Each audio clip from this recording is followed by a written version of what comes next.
where do I want to be, and then design a plan for how to get there. So that's really what coaching is. It's not mentoring, it's not consulting, it's an introspective journey, which is pretty paradoxical for people that are in the business of giving expertise and advice. But one of the reasons I'm so passionate about it is I really feel that those competencies are how somebody with a traditional accounting expertise giving solutions way of being, all of those competencies are how you become an advisor.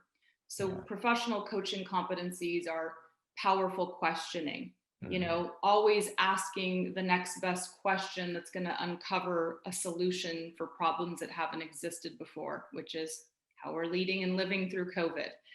Or active listening. Not just listening for what someone's saying, but listening for what they're not.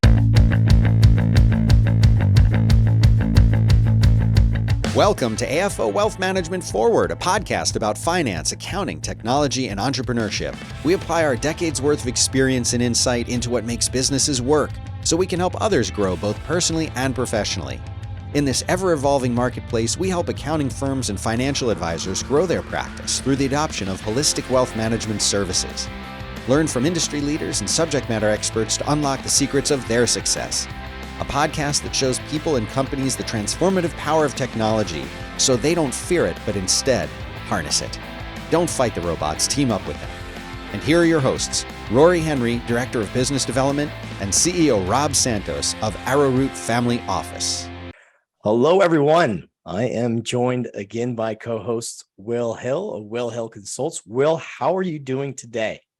I am doing fantastic. It is, as of this recording, a little bit past the 4th of July, feeling that summer vibe. So I'm doing good. Yeah, Theodore, my 11-and-a-half-year-old lab, did not like the fireworks. He was cowering in the corner. He was not enjoying it. Well, Rory, you're supposed to set those off outside. I know. There's always fireworks around me. Well, let me introduce our guest here. I'm super excited.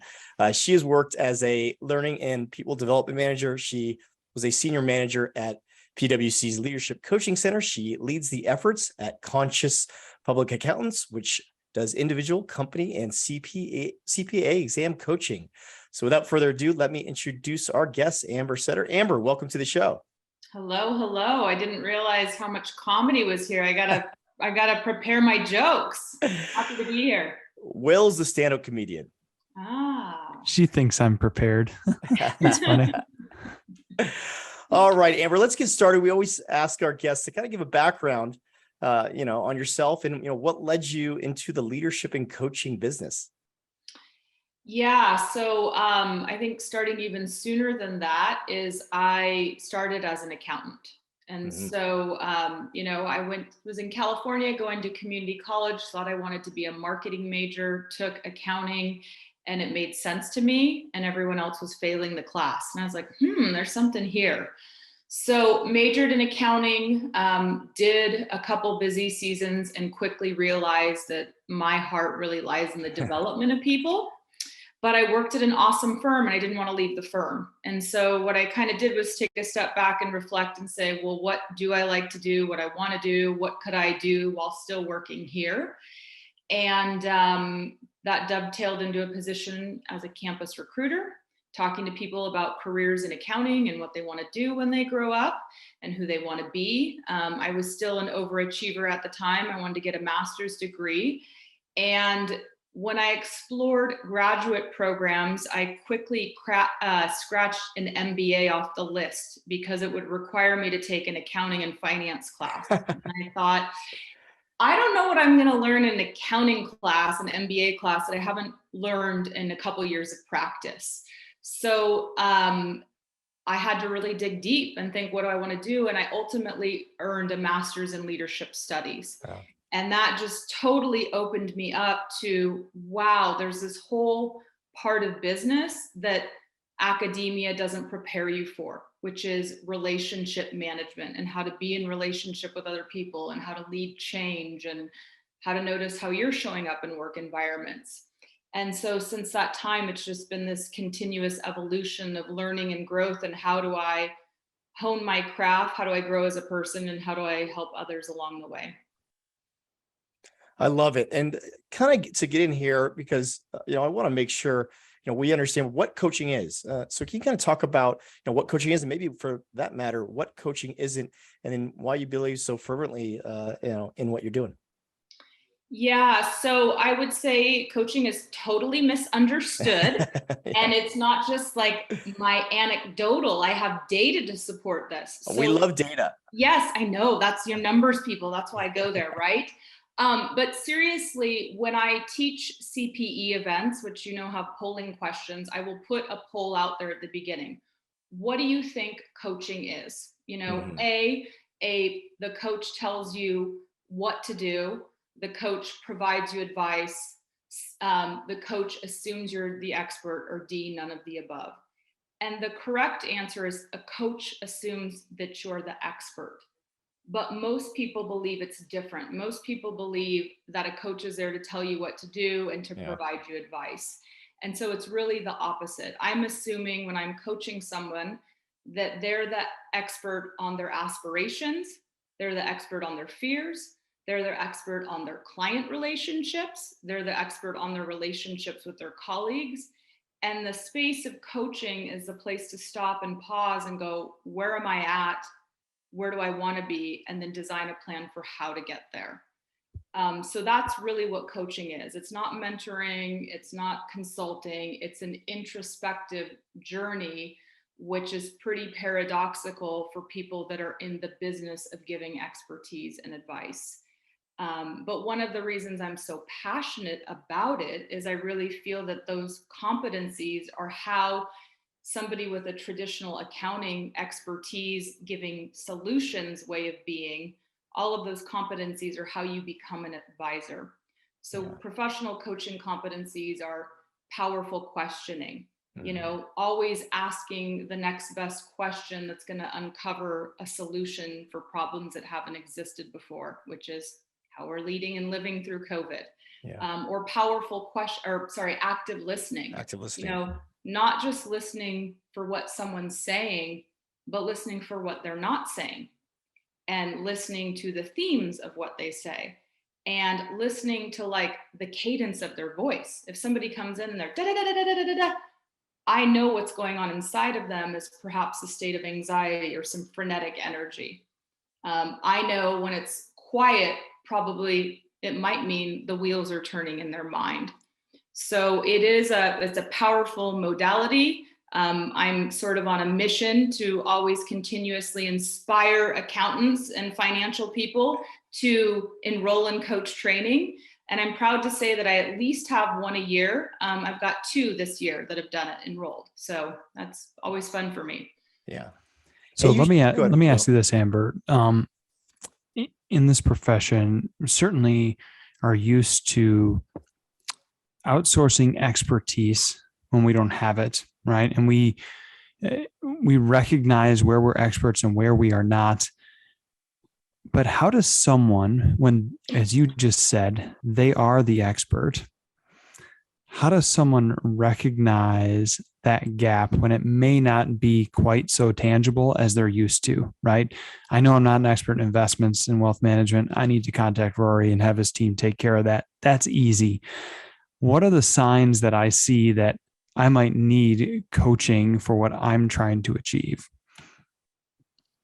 I love that question. And I actually wrote some copy for my website where I said, when you think about how you best service your clients, like, to bring in different experts to serve them when it comes to different accounting and financial matters, or even business operations, fractional CFO.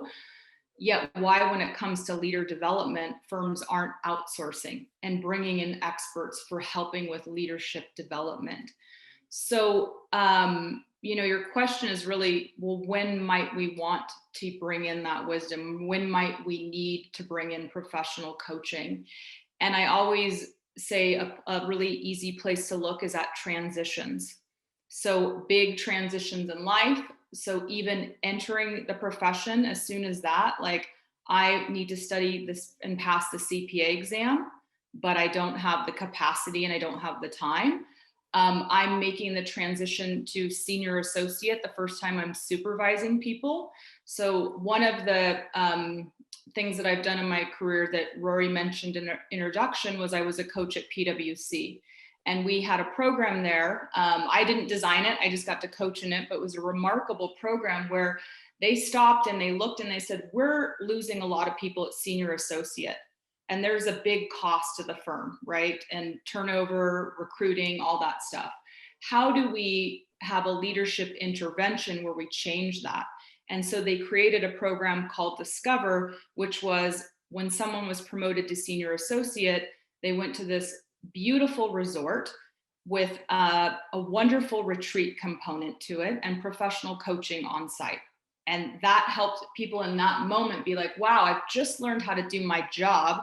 Now I need to supervise someone else. Like, and who am I and what am I doing with my life? Someone promoted to manager, someone promoted to partner. So always those transitions in the workplace, but also in life.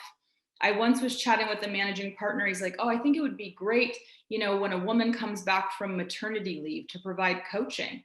I said, I'd do it one better. I would give her a coach before she goes so that she can think about everything that she wants to delegate, so that she can come back and be excited to go back to her job, right? Like, do I want to leave my baby and go back to the status quo that wasn't working? Or I want to come back super excited about the team that I've created. So transitions are always a great time. Yeah, I think you make a great point about the pre-transition period. I've actually got someone I'm working with right now on some leadership development skill, and they're going to be going out on maternity leave in 2 months. And the discussion about do it now or do it when they come back, it's a matter of what a greater level of confidence to go into the leave, to be able to be fully present with the family, because they know that they did the right things going up into that point, leading into that transition. So I think you make a great point about identifying the opportunities before the transition as well. Yeah. Yeah, and shifting topics a little bit, Amber, you shared with us some research about financial advice and decision making, and the brain offloading when receiving advice, when people are trying to talk to somebody, and that rational part of the brain, and how we need to engage our clients and talk to more of the emotive and sensory parts of the brain to help the decision making process. Can you kind of talk about those two parts of our brain and how we can better communicate with our clients more effectively? Yeah, so the information that I had shared actually came from when I was going through my ethics training as a coach. And I just can't help but put a shameless plug in here. Like, if you're going to hire a coach, I always highly recommend coaches who are certified. So we're not regulated by a state board, but we have a certification process through the International Coaching Federation, which happened to be founded by two former accountants. So they went into coaching. It's the wild, wild west. There's no governance, there's no structure, there's no supervision. There are coaches who have done accredited training. Their work has been supervised, and there's a code of ethics. And that's really important when you're talking to people about, we get involved as coaches into sensitive information, right? Of their client matters. People need to talk about their client work in a safe, secure space. But back to your original question about the brain offloading. So in in the ethics training that I was doing, it was talking about how when they did some research, and it was specific to when a financial person was giving advice to their client. So this makes sense, right? The client comes to you and says, hey, I have this situation. What should I do? And I think the default sort of automatic is the service provider says you should do A or B, and that's it. But the way that you really carry that forward and you engage the person's brain so that they actually take action is to say, there is approach A or B. What do you think makes the most sense given your goals? And then they have to take in your information, consume it, digest it, and apply it to their life. And that thing of what do you hear for yourself in what I shared? Or what makes the most sense for you is where the brain goes into actually taking action, and Yeah. they're much more likely to take that action. That So goes back to the active listening and the power for questioning. yes, yeah, yeah. But getting somebody to, we would say, self-authorize, you're not Yeah. just sitting back being driven around, you're saying, okay, that's some advice. Now, what am I actually going to do with this advice? How can I apply it to my life? That makes sense. So we do goal-based investing here. So if you're saving for that house or for that college education, providing that vision, that goal of that future that you're looking for holds more weight with somebody rather than just trying to grow their wealth. Yeah. And getting them to think about like how circumstances might change. Yeah. I talked with my financial advisor this year because I wasn't expecting to pay for private school tuition for a first grader this year. And there I found myself needing to do it due to a variety of circumstances in California's education system with COVID. Yeah. And now that is really changing what I thought I would be doing. And so I have to now like, wait, what does today's version of me need? And then how do I move forward? Yeah. Let's just kind of shift topics here to mental health, because we're dealing probably with a mental health crisis. We've had the pandemic. We're sitting probably amid a recession right now. Firms are understaffed. People are overworked. Can you kind of talk about how we can kind of create this culture of conscious well-being, in our firms and with our employees? Yeah, all that sounded really heavy. But it's true, right? So, I mean, slowing it down, because part of understanding mental health is to normalize that it's Yeah. there and it exists. So, first and foremost, there's been a lot of mental health issues, and there's a difference. So, mental illnesses have always existed. What has happened with COVID, though, is that anxiety and trauma thrives in isolation. So when people were forced to isolate, when the economic gap grew, a lot of stuff sort of triggered things that were beneath the surface that rose up. And then what we've seen, I think, in firm environments is burnout, because it's been a lot more increased complexity and ambiguity with the regulatory environment. Yeah. There's been a lot more circumstances outside of the office, right? Like I couldn't rely on school anymore for my daughter. Like that burned parents out. And then people just left jobs and they ran away from jobs to another job. So you have a learning curve or loss of institutional knowledge. And then we have political unrest, visible acts of racism. It is a lot, but what do we do about it? Yeah. I think it's really important to make space for the whole person. And there was a book that I read years ago that I loved. It's called An Everyone Culture: How to Become a Deliberately Developmental Organization. And one of the big ideas in that book is everyone has a part-time job managing their insecurity. So employers are paying full-time wages for part-time contributions. Yeah.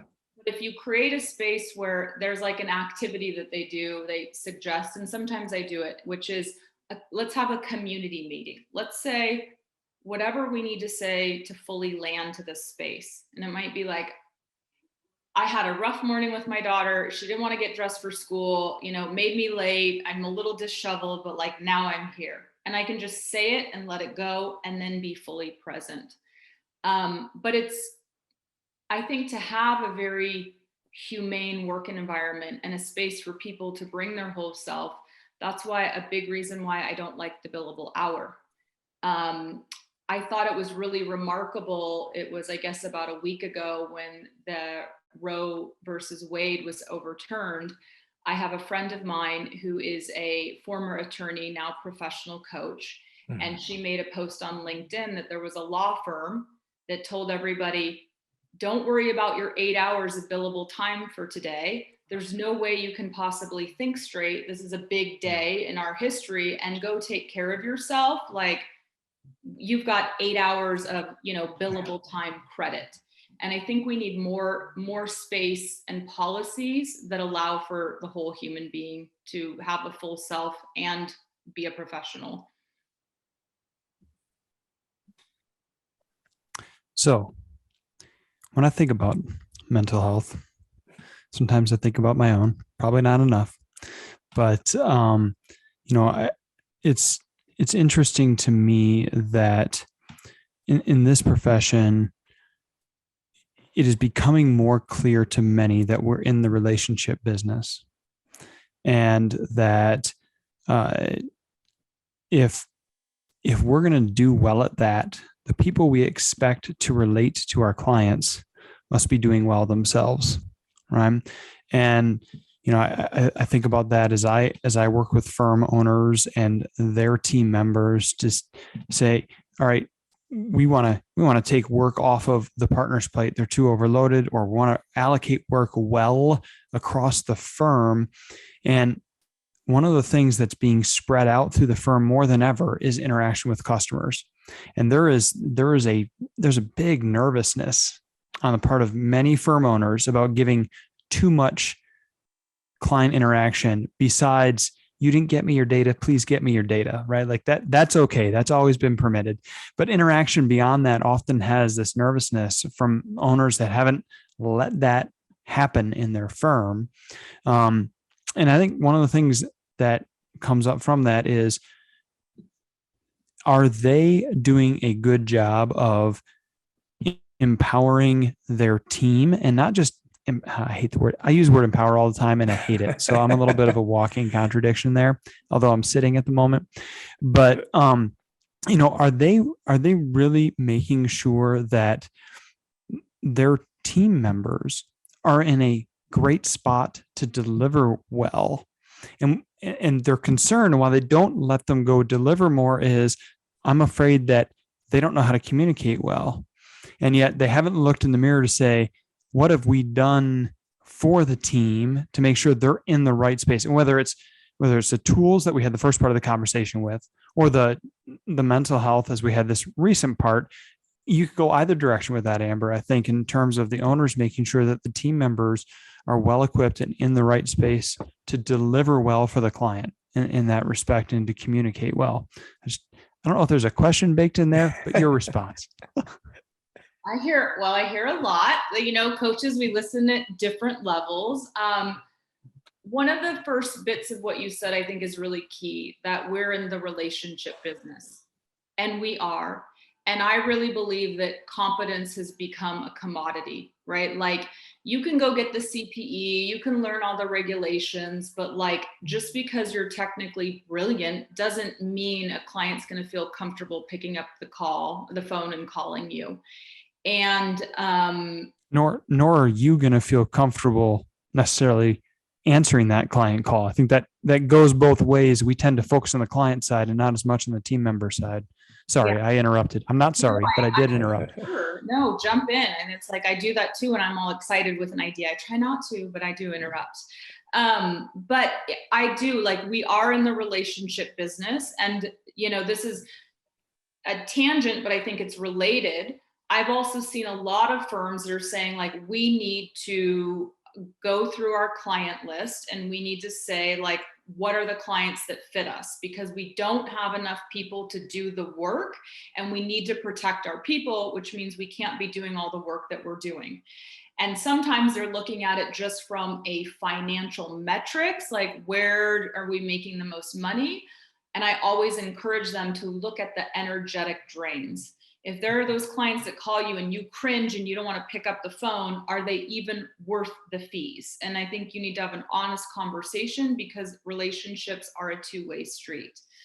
The other piece when you were talking about is, well, I guess I was hearing, like, maybe there's some reluctance, some nervousness to empower staff to practice communicating with clients at an earlier point.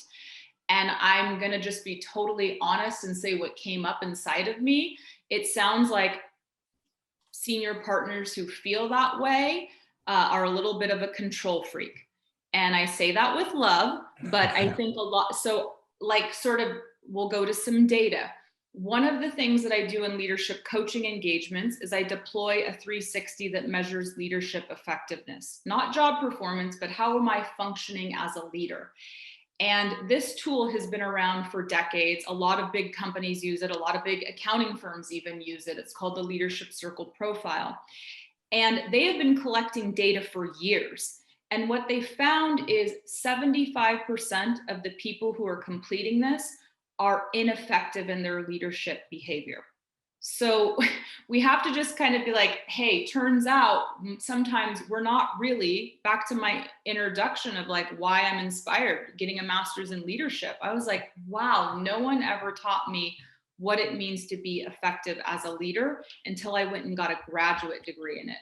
So back to that control piece, like that is a learned behavior, and it's an ineffective way of being in leadership, and it makes for really good technical work products.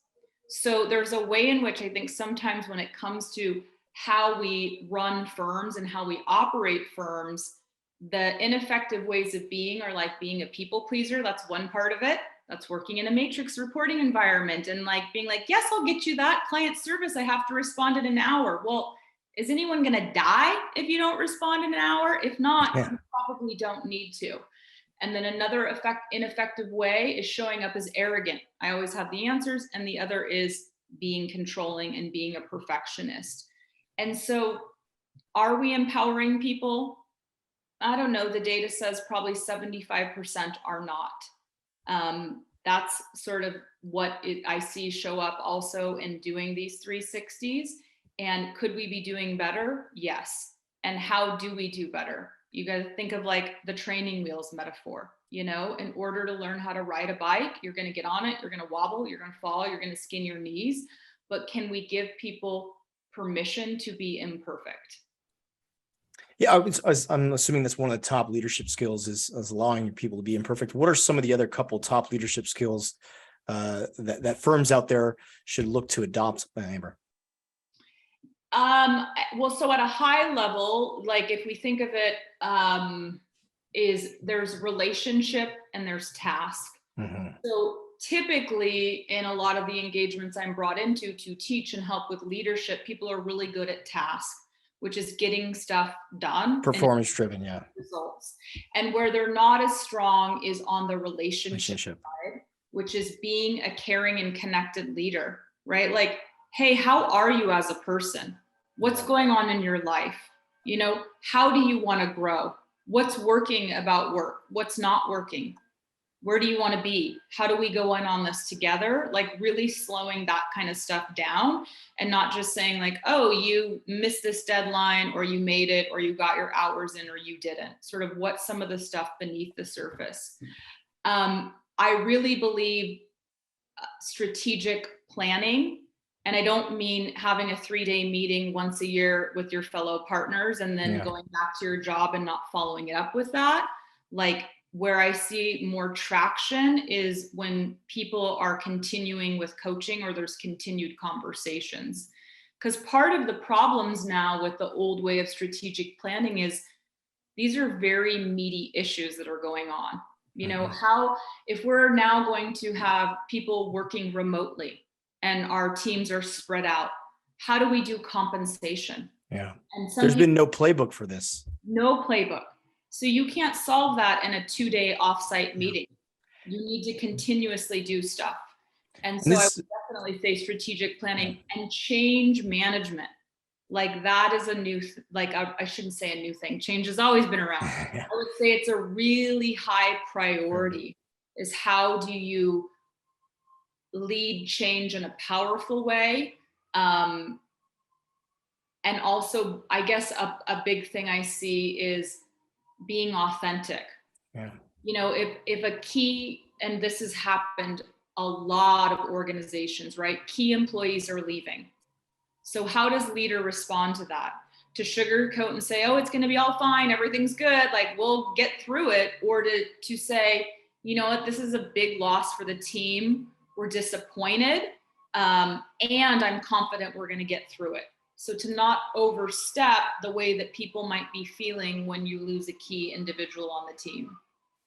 So let me sit on a couple of those for a second. One, the change management piece. I was talking to a firm owner earlier today, actually, and we talked about this. And I said, I think what has shifted is a lot of times the change we used to go through in this profession, you kind of box in and say, okay, we are going to change on these couple days what we're doing for a go forward basis.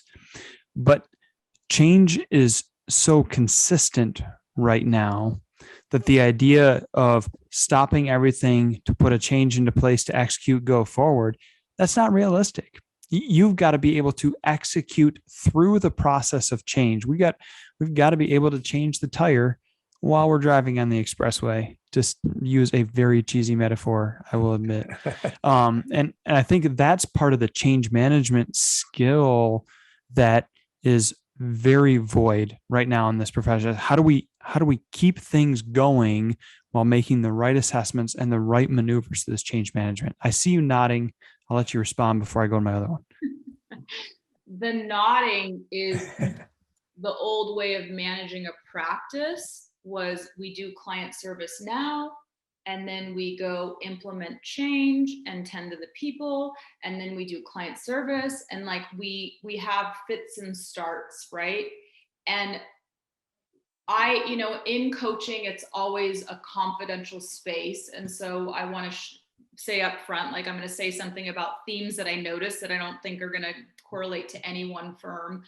But it was startling to me in my coaching work in the past year to hear people say things like, we're hemorrhaging, we're bleeding staff. Like the word hemorrhaging and bleeding, Yeah. I mean, those are some really strong metaphors. And I see heads nodding over there, like it was really happening. And if someone is hemorrhaging and bleeding, you don't just say, you know what, we'll tend to that after April 15th. We'll stitch that up then. And that's an old way of operating that has to go away. And what does that mean? I mean, how do we operate differently?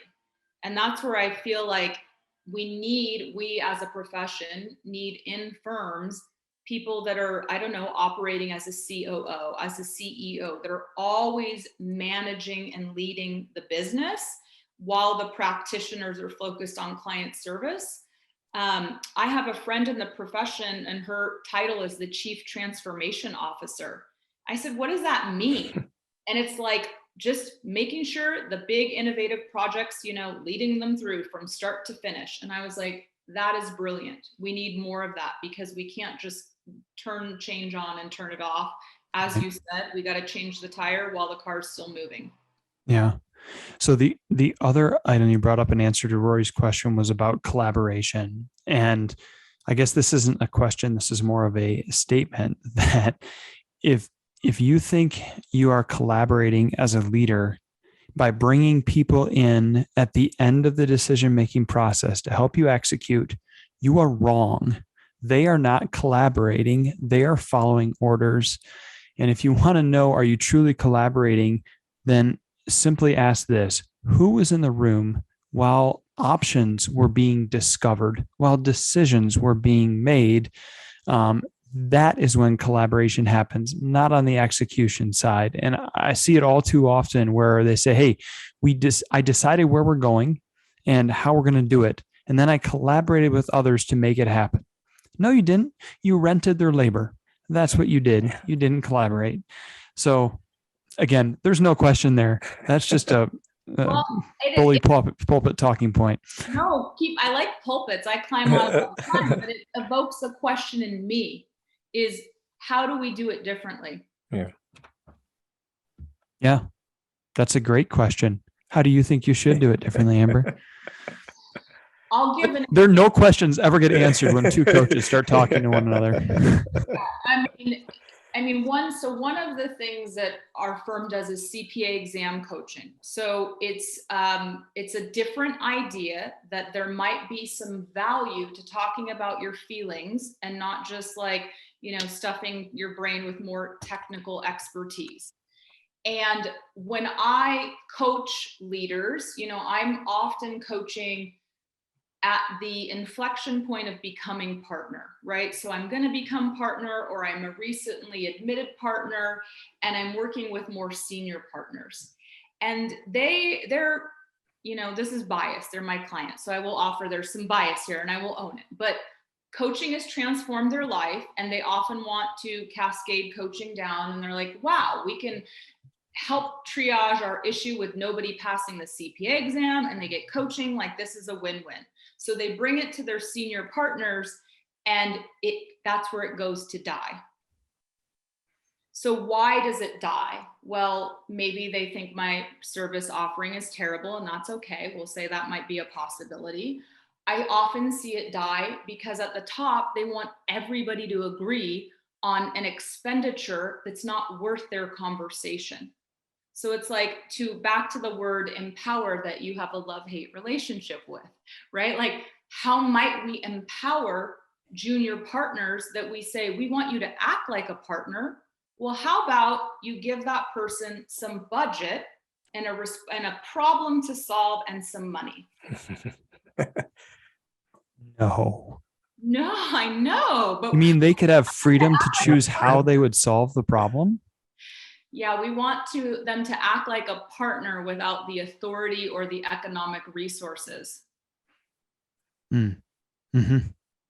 Let me ask this, Amber, because I love data, and I hope you do have data on this. I mean, in regards to ROI, I mean, look, employee disengagement or even losing employee compared to coaching them up and training them into that role. Do you have data on those figures on what it costs a firm for losing employees or employee disengagement? Yeah, so I do. And this is not like that I did the survey, right? Yeah. So I went out to the internet because I basically was like, how do I help a firm to think differently? Because I was a recruiter, right? So I know what it's like to be a recruiter, and I know what the fees are that are paid to external recruiters. So if we just make an assumption that somebody is making like 180,000 annual compensation, and a placement fee for that is going to be about 25%. So to replace a role of somebody at that level, that's going to be a direct cost of $45,000. We know for sure. And that's not including, well, what are indirect costs? And indirect costs can be high, right? Like if you're going to lose client fees, the time it takes to do a job posting, interview people, train the person up. I mean, billable hours, do the multiplier, like it can be high. And so I was like, well, how would I maybe quantify that? And there was actually a Gallup study out there. And Gallup estimates that the cost of replacing an individual employee can range from 1/2 to 2 times the employee's salary. So if an organization had 100 people that provided an average salary of only $50,000, the estimated turnover and replacement costs would be $660,000 to $2.6 million per year. So these are like big numbers. Yeah. So again, back to like, even if we just looked at, you're looking to replace one person at $180,000, that's a $45,000 recruitment, just the placement fee alone. And I get people balking to a $20,000 leadership coaching engagement. And I just am like, this is silly to me. Yeah. Like I do this work not just about making money. I mean, yeah, it's a business for me, but I do this work because I want to make an impact in the profession. How do we make it better? And how do we do things differently? And it's just amazing to me when I get to work in an environment that proactively provides leadership coaching. Someone's going to become promoted to partners. Somebody's going to be doing this different thing. Let's get them a coach. That's an amazing investment in the firm and the future potential of that employee and every life that they touch, right? Everybody on their engagement team and all their clients. And other firms are like, no, we're not interested. That's too much money. We wouldn't even send them to a non-technical AI CPA Edge conference. That's too, right? I mean, I'm say that with love. It's a great program, but I used to be a learning and people development manager and manage CPE requests. I've been on the board of the Cal CPA Education Foundation and seen all the financials. In accounting, we don't always put our money where our mouth is when we say people are our number one asset. Yeah. Yeah. And that's what I heard someone, I use the word someone, not because I'm trying to protect identity. I forget who it was, say that we need to stop thinking about clients as being the ones that pay the bills. It's the team members that pay the bills because they're the ones that are getting the work done. And it is okay to view it that way and still have a customer first organization. And so just food for thought. Well, maybe it was Richard Branson who told you that. I don't know if you're hanging out with him, but he does have a quote, something along the lines of like, when you take care of your people, they take care of your customers. Yep. Yeah. I love it. I love it. I think we'll end there. Take care of your people. They'll take care of your customers. Amber, thank you so much for coming on. It was very insightful. If the audience here wants to reach out to you and get some coaching, which I believe they should do, I think you're great. What's the best way to do so? I would direct them to our website, www.conscious.cpa. It talks a lot about some of the things that we talked about, the ROI of coaching, CPA exam coaching, what coaching is and isn't, and a little fun stuff about how it was founded by a board accountant, what she called herself, the International Coaching Federation. But it's a fun website. It's different. Yeah. And I'm always, also reach out on LinkedIn. I love people who want to do things differently in the profession. And I'm very grateful that I chose accounting. I'm grateful that I became a CPA. And I'm looking to do things very differently. So I'm a little critical at times because I know we can be so much better. We can. I believe so too. Will, thank you for joining me again for another great episode. If anybody wants to reach out to you for comedy or consulting.